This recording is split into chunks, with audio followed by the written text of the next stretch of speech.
Palavra de Deus, no livro de Mateus.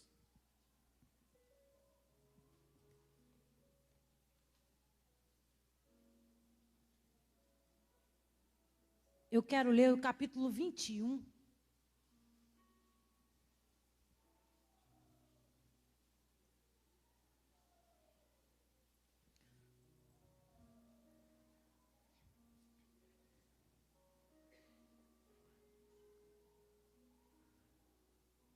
Mateus capítulo 21, eu vou ler a partir do primeiro verso.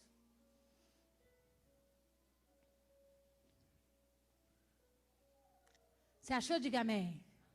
Diz assim a santa palavra. Quando se aproximaram de Jerusalém e chegaram a Betfagé, ao Monte das Oliveiras, enviou Jesus 2 discípulos, dizendo-lhes: Ide à aldeia que aí está diante de vós, e logo achareis presa uma jumenta, e com ela um jumentinho. Desprendei-a e trazei-mo-nos.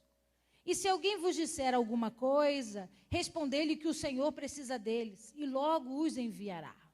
Ora, isso aconteceu para se cumprir o que foi dito por intermédio do profeta. Dizei à filha de Sião: eis aí, te vem o teu rei, humilde, montado em jumento, num jumentinho, cria de animal de carga. E um dos discípulos, e tendo feito como Jesus lhe ordenara, trouxeram a jumento e o jumentinho. Então puseram em cima deles as suas vestes, e sobre elas Jesus montou. E a maior parte da multidão estendeu as suas vestes pelo caminho, e outros cortavam ramos de árvores, espalhando-os pela estrada. E as multidões, tanto as que o precediam como as que o seguiam, clamavam: Hosana ao filho de Davi, bendito que vem em nome do Senhor, Hosana nas maiores alturas. E entrando ele em Jerusalém, toda a cidade se alvoroçou e perguntaram: quem é esse? E as multidões clamavam: este é o profeta Jesus de Nazaré, da Galileia. Amém? Feche os seus olhos, abaixe a sua cabeça. Santo de Israel, essa é a tua palavra. Para que ela seja verdade em nós, eu preciso do trabalho e da operação do Espírito Santo. Por isso, Pai, em nome de Jesus, toma o teu lugar nesse altar. Eu me coloco atrás da cruz de Cristo, a sombra do Onipotente. É o Senhor que precisa falar essa noite. Abre os nossos corações, abre a nossa mente. Traga-nos sensibilidade no Espírito essa noite. Senhor, haja no profundo, para que possamos sair daqui mais do que abençoados. Fala conosco, Pai, é o que eu te peço em nome de Jesus. Amém, amém, amém. Você pode aplaudir ao Senhor? Aleluia! Louvado seja Deus. Jesus pegou a retomada da última grande cruzada missionária da sua vida. Jesus pregava de aldeia em aldeia, fez o mapa de Israel virar de cabeça para baixo várias vezes, de tanto que ele subiu e desceu, pregou pelos 4 cantos daquela terra, mas essa foi a grande última volta que Jesus deu para pregar o Evangelho. A Bíblia Sagrada diz no capítulo 20 de Mateus que Jesus estava vindo de Jericó. E 2 grandes acontecimentos foram vistos e testemunhados. O primeiro deles foi a cura do cego de nascença em Jericó. Quem me conta essa história? O cego que ouviu a multidão, o aperto da multidão e perguntou: quem é que está vindo aí? Disseram: é Jesus. Aí ele começou a gritar: Jesus, tem compaixão de mim. Aí Jesus parou o cortejo, foi ao encontro daquele cego, curou aquele cego e serviu de grande testemunho mediante aquelas multidões. No mesmo Jericó, um pouquinho mais para frente, Jesus encontra um homem pequeno trepado na árvore. Quem que era? Zaqueu. Encontra Zaqueu lá no alto, avistando o comboio, a multidão, começa a gritar. Jesus olha para Zaqueu e diz: desce daí que hoje eu vou jantar na sua casa. Deu uma confusão danada, porque os religiosos começaram a criticar Jesus e a dizer, meu Deus, ele agora come com pecadores. Zaqueu era um homem que mexia com impostos, com dinheiro. Imediatamente, quando ele tem um encontro com Jesus, ele se arrepende, diz para Jesus, se eu roubei, eu defraudei alguém, eu vou devolver 4 vezes mais, porque eu não quero mais essa culpa para mim, agora eu quero ser um novo homem. E Jesus vem de Jericó a caminho de Jerusalém. Passa por aldeias e cidades pequenas. Vem e cada vez que é operado um sinal, uma maravilha dessa, mais gente se agrega àquela multidão. Aí a Bíblia diz para mim, no capítulo 21, que ele está próximo de Betfagé. Betfagé era uma aldeia muito próxima a Betânia. O que aconteceu de importante em Betânia? Quem é que arrisca? Claudinha não vale. O que aconteceu de importante em Betânia? Lázaro foi ressuscitado lá. Betânia era a aldeia onde morava Marta e Maria. Foi o lugar onde Lázaro foi ressuscitado. Então Jesus sobe de Jericó com 2 grandes e poderosos milagres. Chega próximo à aldeia de Betfagé, que é muito perto de Betânia, onde também Jesus ali era figurinha carimbada. Todo mundo sabia quem era Jesus, o homem que ressuscitou Lázaro depois de 3 dias. Então ele passa pela aldeia, muita gente vê e diz, é o Senhor, é Jesus vindo, é aquele poderoso que pode fazer sinais, maravilhas e prodígios, vamos nos juntar a eles. E se juntam a Jesus. Passando de Betânia, Jesus então destaca 2 discípulos, tem sempre 2 que são os bucha da vez. Eu aqui tenho os meus. Quando eu grito é o Claubert e Bruno. Não tem jeito. Tem sempre os 2. São os bucha da vez. Vai lá, eu vou contar uma história. Vai lá na aldeia, você vai encontrar um jumento e um jumentinho. Traz os 2. E se o dono delas perguntar assim, por que você está pegando meus animais? Você vai dizer assim, porque o Senhor pediu. E eles vão entregar os animais e vocês vão vir até mim. Traz porque eu preciso deles. Aí você imagina, os bucha foram. Aí chega lá, vem a jumenta e o jumentinho. Aí eles estão desamarrando o bichinho. Um jumento que nunca havia sido montado por ninguém. Desmonta. O que significa isso, pastor? Significa que tinha um valor comercial muito grande. Porque só podia montar, presta atenção aqui, só podia montar em jumentos nunca montados, reis ou profetas poderosos. Porque o grande teste de saber se o camarada era profeta ou não, era botar ele sentado num jumentinho, sem antes ser amansado. Por quê? Porque o jumento que nunca foi montado é brabo, é agitado. Ninguém senta, ele derruba todo mundo. Então eles tinham como teoria que o cara, quando fosse homem de Deus, profeta de Deus de verdade, ele ia ter identificação, ia conseguir acalmar o jumento por ter autoridade profética. Da onde eles tiraram isso? Da onde eles tiraram isso? Da história do... É o que, gente? De onde eles tiraram essa ideia do jumento? Da mula, vou dar a dica. Da história do Balaão. Não foi assim que aconteceu? Quando Deus se revelou, revelou logo para a mula, primeiro. O Balaão viu depois. Então essa era a cultura da época. Eles sabiam, só tinha um jeito, só montava em jumento, que nunca tinha sido montado. Rei ou homem de Deus mesmo. Porque o espírito ia dominar e o jumento ia ficar mansinho, não ia dar coice, nem ia derrubar ninguém. Então, eles chegam lá, os discípulos pedem o camarada o jumento, traz o jumento, desamarra o jumento. E aí o chefe diz assim, peraí, amigo, vocês estão tudo doidos? Vocês vão levar esses bichos para onde? Aí ele diz assim, foi o Senhor que mandou. Ele não disse assim, foi Jesus que pediu. Ele não disse assim, foi um amigo que pediu emprestado. A dica que Jesus entregou para eles, o código para a porta abrir era, diga assim, foi o Senhor quem mandou. O Senhor, com letra maiúscula, Vê se não está escrito na sua Bíblia aí. Com letra maiúscula. O Senhor que significa Adonai. O Senhor que significa Senhor de autoridade do céu. Adonai. Então, quando os discípulos chegaram para aqueles criadores, comerciantes, não sei, de jumentas, e pediram os dois, eles disseram assim, foi Adonai quem pediu. É como se nós estivéssemos dizendo, foi Deus quem pediu.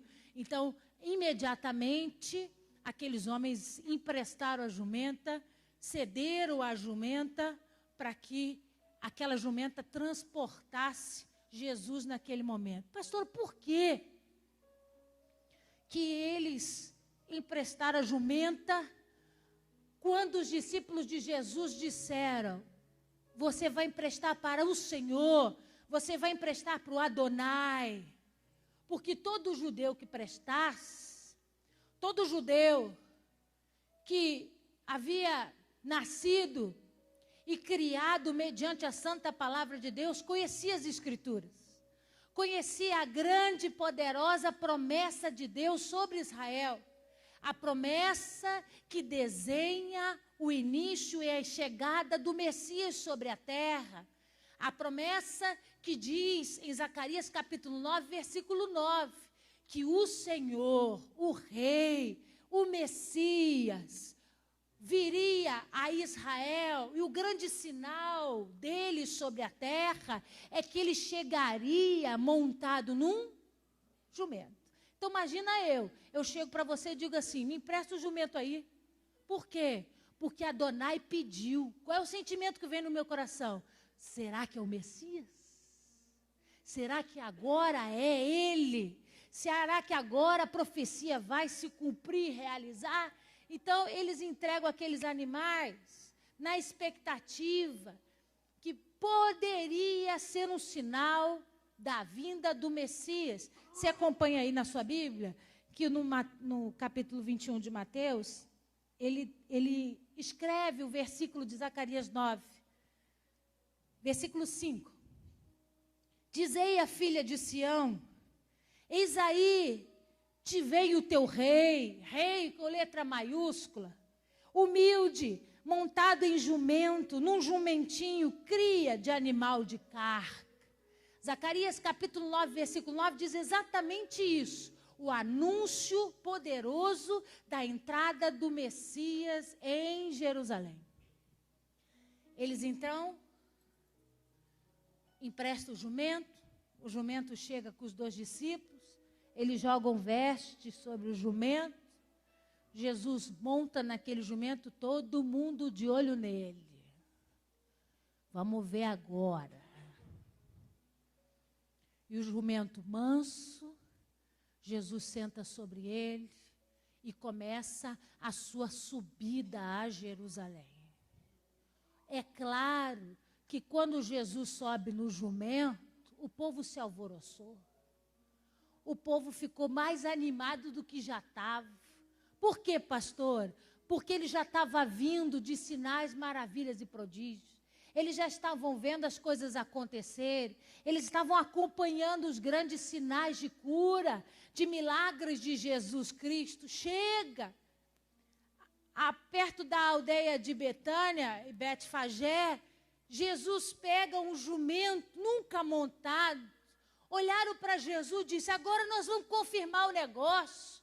Agora nós vamos saber se ele é de Deus mesmo, se ele é o rei que nós esperamos. Jesus monta naquele jumento com uma graça tão poderosa que nenhum sinal aquele jumento deu. E eles imediatamente começam a comemorar e festejar, por reconhecer ele é rei, amigo. Ele é profeta nessa terra. Ele tem autoridade sobre as coisas que ele fala. Ele sabe exatamente o que ele está fazendo. Ele é autoridade nesse lugar.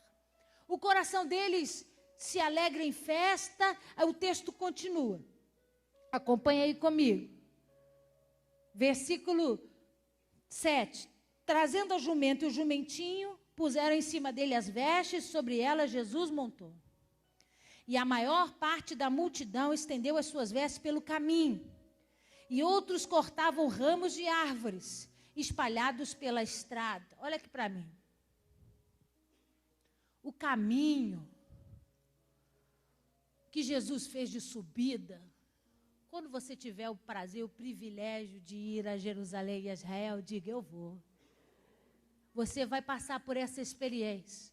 Para chegar a Jerusalém, a gente tem que subir. O mapa começa lá embaixo.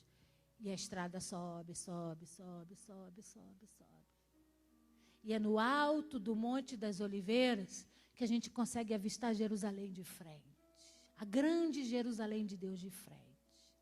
Então Jesus vem subindo a estrada para chegar a Jerusalém. Um caminho conhecido como caminho de romarias.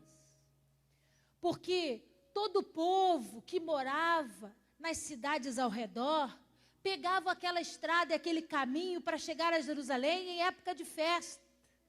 E lembra comigo que hoje, o tempo de hoje, faz exatamente uma semana de antecedência da grande festa, a Páscoa. Então, o povo já estava se preparando para subir a Jerusalém para celebrar a Páscoa. As romarias subiam pelo caminho, ninguém sobe a Jerusalém no dia da festa. Ele sobe ao longo dos dias. A Bíblia fala o tempo todo disso. Quando Jesus foi nascer, foi a mesma coisa. José saiu com muitos dias de antecedência, porque precisava chegar a tempo da festa, da grande festa dos tabernáculos. Então, eles saíam com dias de antecedência. A romaria já estava a caminho de ir a Jerusalém para glorificar a Deus no Santo Templo. Para adorar ao Senhor no Santo Templo, subiam a estrada, porque o templo estava em Jerusalém. Cutuque esse irmão que está ao seu lado e diga para ele, até hoje é assim. Para chegar na igreja, você passa por dificuldades. Mas quando você chega, é lá que Deus fala contigo.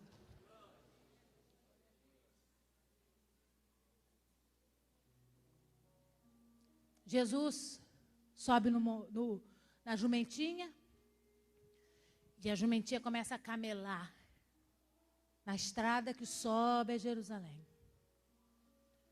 E a Bíblia diz, eles começaram a cortar ramos de árvores, começaram a entoar cânticos, a sacudir esses ramos de árvores, colocavam esses ramos de árvores no chão como um grande tapete de passagem.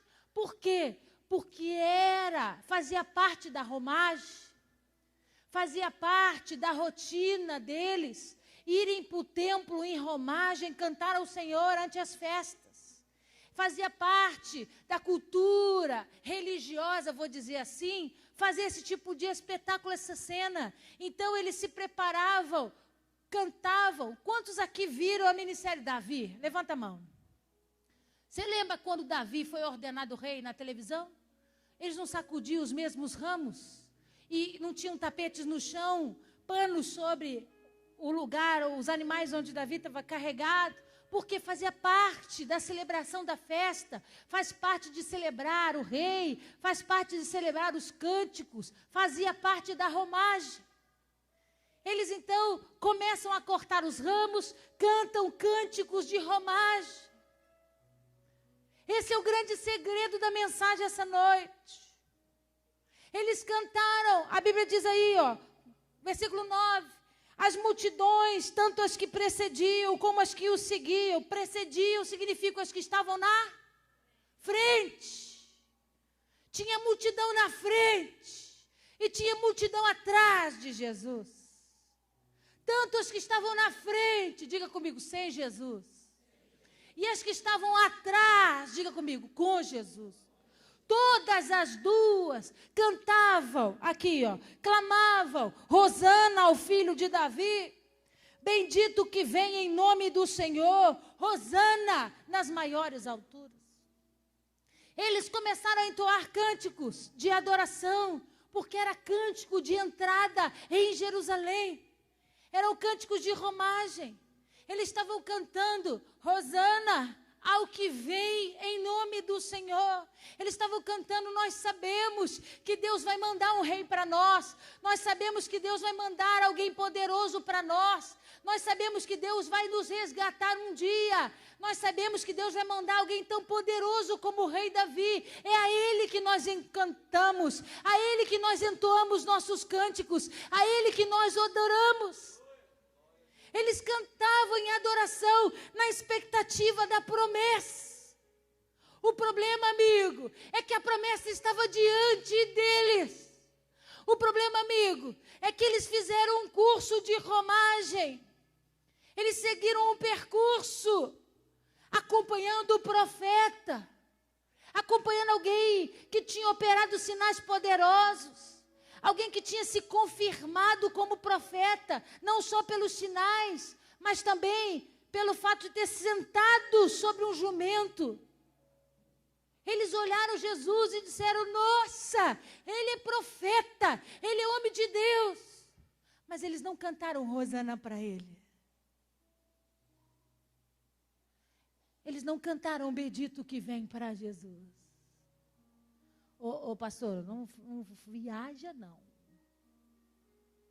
Por que a senhora está dizendo isso?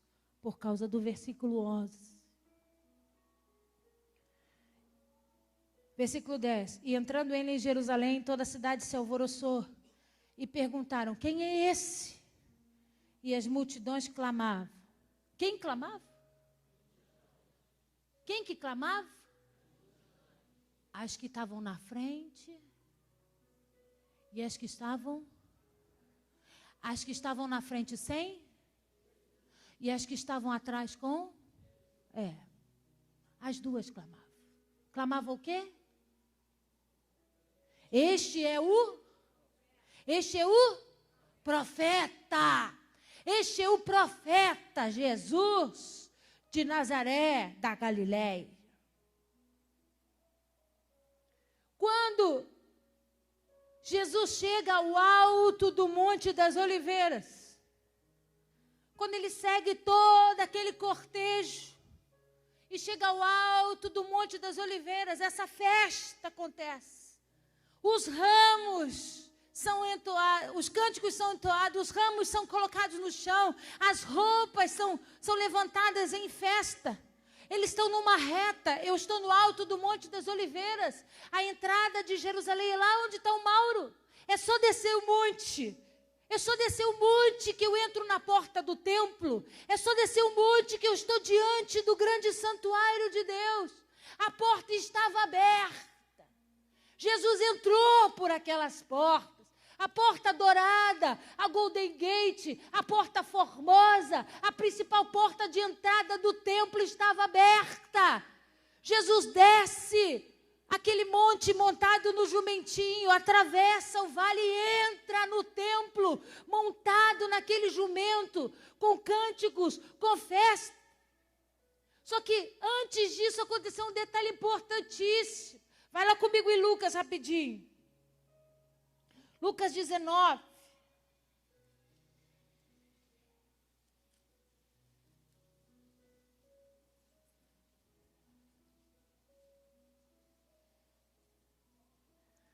Lucas 19.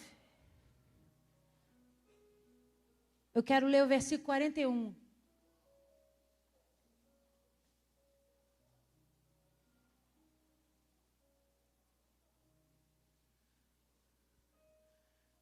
Você achou? Diga amém. Quando ia chegando, vendo a cidade, chorou. E dizia: ah, se conheceras por ti mesma ainda hoje o que é devido à paz. Mas isso está agora oculto aos teus olhos.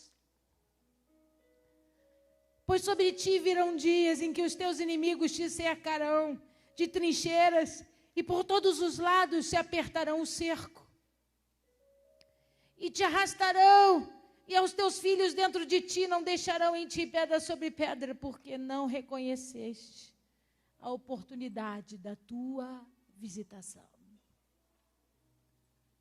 Eles estavam em festa. Hosana, Hosana, Hosana na Sude, Hosana. jogando tapetes, jogando roupas. Jesus montado no jumento, seguindo em direção à entrada do templo. A mente e o coração de Jesus estavam: é a última vez que eu vou entrar por essas portas como homem. Uma semana de vida para mim. Eu vivi 33 anos me preparando para esse grande dia. 33 anos da minha vida, ouvindo e obedecendo ao Pai em tudo que Ele me propôs. Me submeti, fui obediente, fui servo quando eu tinha que ser servo, fui humilde quando eu tinha que ser humilde, amei quando eu tinha que ministrar amor, perdoei quando eu tinha que ser perdoador. Enfrentei os religiosos, enfrentei a ira, enfrentei o ódio,